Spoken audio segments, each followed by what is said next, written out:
আসসালামু আলাইকুম, আমি মোহাম্মদ নাজমুল খান, এমএইচভি আগশিমুলিয়া কমিউনিটি ক্লিনিক। আর আপনাদের মাঝে ভিডিও নিয়ে আসছি 3 দিনের রিফ্রেশার্স ট্রেনিং এর সম্বন্ধে। তো কিভাবে ফর্মটা পূরণ করতে হবে সেটা আমি দেখিয়ে দিচ্ছি।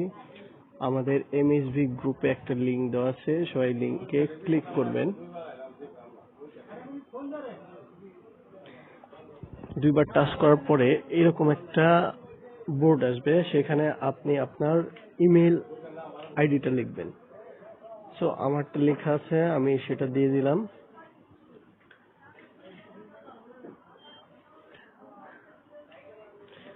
পরবর্তীতে ক্লিক করবেন। পাসওয়ার্ডটা সবার হয়তো ম্যানেজ পাসওয়ার্ড থাকে, কিন্তু পাসওয়ার্ডটা আপনার দিতে হবে মনে করে। আমি আমার পাসওয়ার্ডটা দিয়ে দিচ্ছি।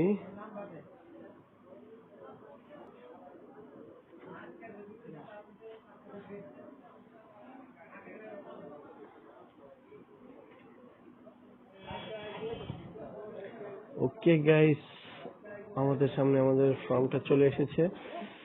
তো আমি যেভাবে শুরু করব, দেখুন খেয়াল করুন, প্রথম থেকে এমএসভির নাম বাংলায় লিখুন। বাংলায় লিখলাম, তারপর জেন্ডার, আপনি কোন জেন্ডার সেটা দিবেন। নারী হলে নারী, পুরুষ হলে পুরুষ। বয়স দিতে হবে, বয়স হচ্ছে আপনার বয়স কত। আমার যেমন 21 থেকে 30-এর মধ্যে, আমি সেটা দিলাম। এমএসভি হিসেবে চূড়ান্ত মনোনয়ন পেয়েছেন কত সালে? আমরা শিবালয় থানায় যারা যারা আছি তারা মেবি আপনার হচ্ছে, আমরা ফার্স্ট যে সম্মানী ভাতাটা পেয়েছি সেটা হচ্ছে অক্টোবর মাসের প্রথম থেকে, সেই ক্ষেত্রে ধরা যায় 1 অক্টোবর 2020। এমএসভি সিলেকশনের রোল নাম্বার কত ছিল?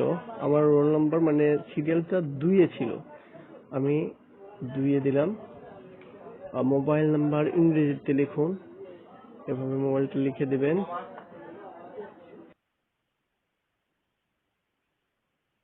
ওকে, আপনারা আপনাদের ফোন নাম্বারটা লিখে দিবেন, যার যার ফোন নাম্বার। ইমেল অ্যাড্রেসটা যেটা দিয়ে আপনি ঢুকেছিলেন ঠিক ওইটাই লিখবেন। আপনার সিসির নাম ইংরেজিতে লিখুন। আমার নাম আগশিমুলিয়া কমিউনিটি ক্লিনিক, সেটা আমি লিখেছি। আর সিসির আইডিটা হচ্ছে যার যার সিসির আইডি যার যারটা সিএসসিপি অথবা আপনার হেলথ অফিসারের কাছে জিজ্ঞাসা করে নেবেন। আমার সিসির আইডি এটা আমি দিয়ে দিলাম।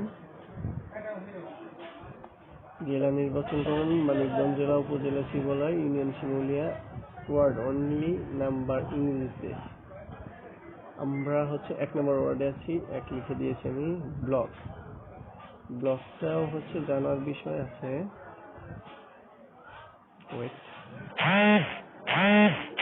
ব্লকটা হচ্ছে, আমার ব্লক হচ্ছে ক/1 দিয়ে দিলাম। দেওয়ার পরে নেক্সটে দেওয়ার পর প্রশ্নপত্র এসে গেল। এই প্রশ্নপত্রগুলো আপনি খেয়াল করে পূরণ করবেন। দেখুন, আপনি কি 5 দিনব্যাপী মৌলিক প্রশিক্ষণ পেয়েছেন? হ্যাঁ, পেয়েছিলাম। কত সালে আমরা মৌলিক প্রশিক্ষণ পেয়েছিলাম? 2020 সালে। 5 দিনব্যাপী মৌলিক প্রশিক্ষণ ব্যতীত আর কোনো প্রশিক্ষণ পেয়েছেন? না, পাইনি আমরা। যদি হ্যাঁ হয় উল্লেখ করুন কি কি বিষয়ে প্রশিক্ষণ পেয়েছেন। আমরা কি কি বিষয়ে প্রশিক্ষণ পেয়েছি? আমরা শিবালয়ে যারা আছি তারা হচ্ছে শুধু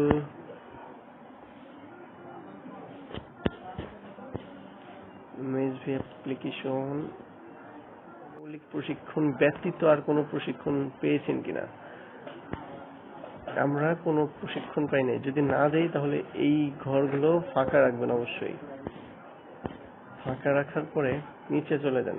কমিউনিটি ক্লিনিকের ব্যবস্থাপনা, কমিউনিটি গ্রুপ, সাপোর্ট গ্রুপ, সবার কার্যক্রম সম্পর্কে আপনি কি প্রশিক্ষণ পেয়েছেন? না, আমরা কোনো প্রশিক্ষণ পাইনি। থানা পর্যায়ে স্বাস্থ্যসেবা প্রদানে অ্যাপস ভিত্তিক কর্ম সম্পাদনে আপনার সমস্যা সমূহ চিহ্নিত করুন। আমাদের সমস্যা হচ্ছে খানা পর্যায়ে স্বাস্থ্যসেবা প্রদানে অ্যাপস ভিত্তিক কর্ম সম্পাদনে আপনার সমস্যা সমূহ। অ্যাপসি কাজ আপনি কি লগ ইন করতে পারেন? যদি আপনার লগ ইন করতে সমস্যা হয় তাহলে লগ ইনের সমস্যা, অ্যাপস ডাউনলোড ইনস্টল এটার সমস্যা আপনি দেবেন। যেমন লগ ইন ইউজার আইডি, আমাদের হিমালয়ে কয়েকটা ইউজার আইডি নাই, তারা ওটাতে ক্লিক দেবেন। খানা পর্যায়ে তথ্য সংগ্রহ, আমি এটা দিলাম। তথ্য, মোবাইল অ্যাপস সংরক্ষণ, ইন্টারনেট, এইগুলো সার্ভার তো সমস্যা সারা বছর লেগেই থাকে। খানা পর্যায়ে স্বাস্থ্য সেবা প্রদানের ক্ষেত্রে কি কি বিষয় প্রয়োজনীয় মনে করেন? 5 দিন ব্যাপী মৌলিক প্রশিক্ষণ, MS application, Prima application, COVID-19, মাতৃ স্বাস্থ্য বিষয়ক সমূহ, পরিবার পরিকল্পনা সেবা সমূহ, সংক্রামক রোগ, অসংক্রামক রোগ, সাধারণ জখম, কাটাছেঁড়া চিকিৎসা, স্বাস্থ্য শিক্ষা, কাউন্সিলিং, রেফারেল ব্যবস্থা, সামাজিক সমস্যা, কমিউনিটি গ্রুপ ও সাপোর্ট গ্রুপের সভার আয়োজন সম্পর্কে। কোভিড-19 প্রতিরোধে স্বাস্থ্য সুরক্ষা বিষয়সমূহের মধ্যে কি কি বিষয়ে আপনার প্রশিক্ষণ পাওয়া প্রয়োজন? আপনি এগুলোর মধ্যে খেয়াল করবেন আপনি কি কি বিষয়ে প্রশিক্ষণ পাওয়া দরকার, আপনি উপরের সবকটি দিয়ে দেবেন। এমএসভি কর্মপরিধি অনুযায়ী ডিজিটাল অ্যাপস এর ব্যবহার কি কি ক্ষেত্রে বেশি ব্যবহার করা হয়েছে? এমএসভি কর্মপরিধি অনুযায়ী ডিজিটাল অ্যাপস এর ব্যবহার কি কি ক্ষেত্রে বেশি ব্যবহার হয়েছে? তো কি কি ক্ষেত্রে আপনি এখানে আছে হলো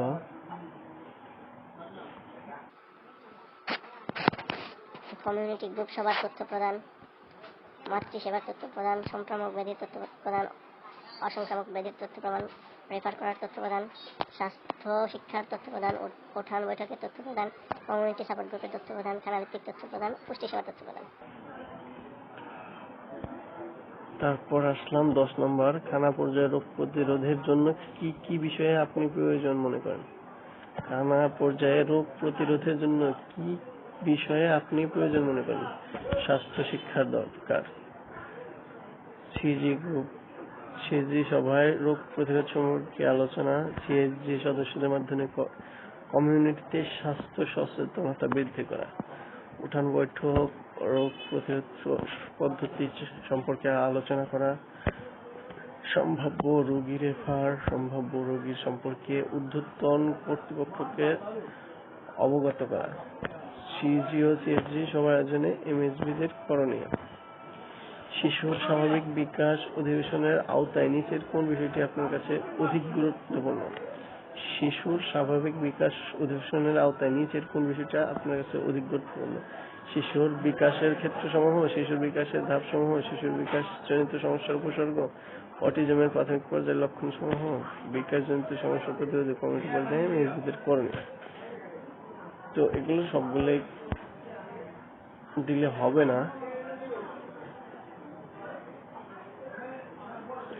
শিশুর বিকাশের ক্ষেত্রসমূহ এটাই দিয়ে দেবো আমরা। হাতে কলমে প্রশিক্ষণের জন্য কোন বিষয়টি গুরুত্বপূর্ণ মনে করেন? হাতে কলমে প্রশিক্ষণের জন্য কোন বিষয়টি? আমাদের অ্যাপস ব্যবহার দরকার, প্রিমা অ্যাপস,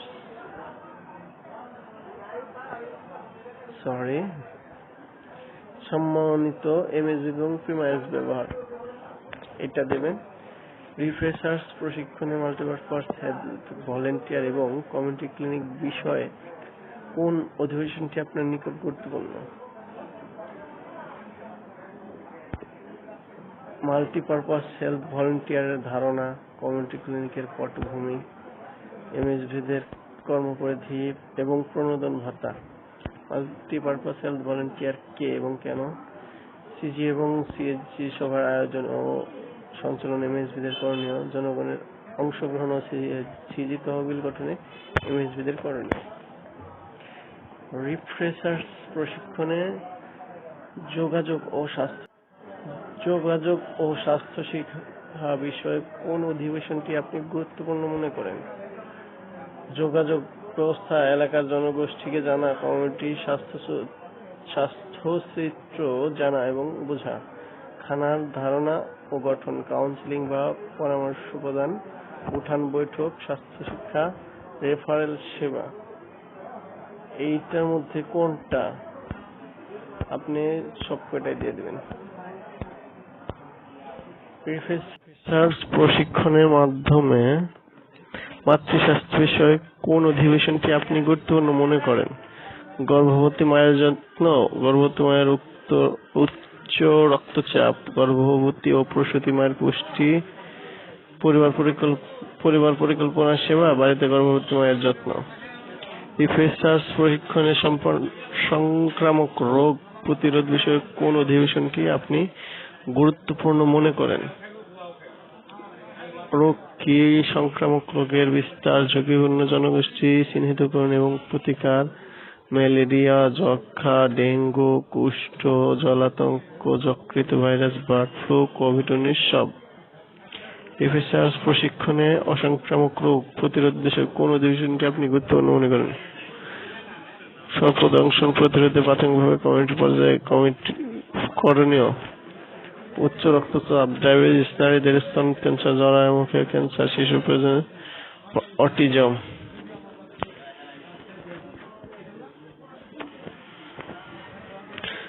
রিসার্চ প্রশিক্ষণে শিশু স্বাস্থ্য ও পুষ্টি বিষয়ক কোন অধিবেশনটি আপনি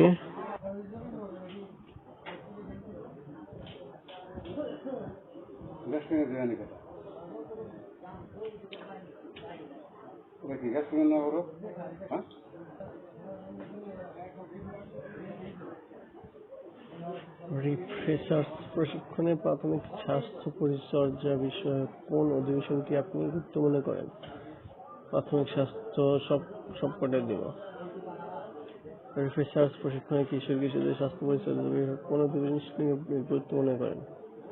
সবগুলোই দিয়ে দেবো আমি। রিসার্চ প্রশিক্ষণে স্বাস্থ্য বিষয়ক সামাজিক সমস্যার কোন অধিবেশনটি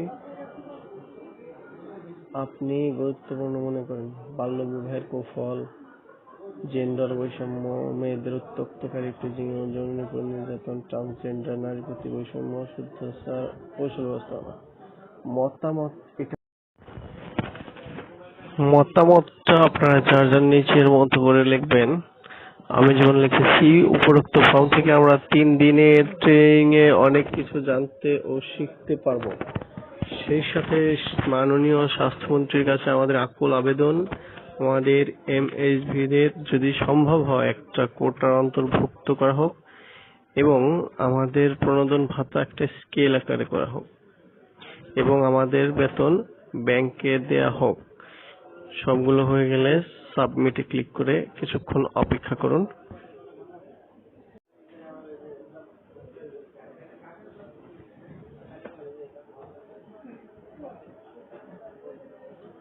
দেখুন, হয়ে গেলে লেখা উঠবে মাল্টিপারপাস হেলথ ভলেন্টিয়ার এমএইচভি 3 দিন ব্যাপী রিসার্চ প্রশিক্ষণ চাহিদা নিম্নলিখিত অনলাইনে। ধন্যবাদ, আপনার আবেদনটি সম্পূর্ণ হয়েছে।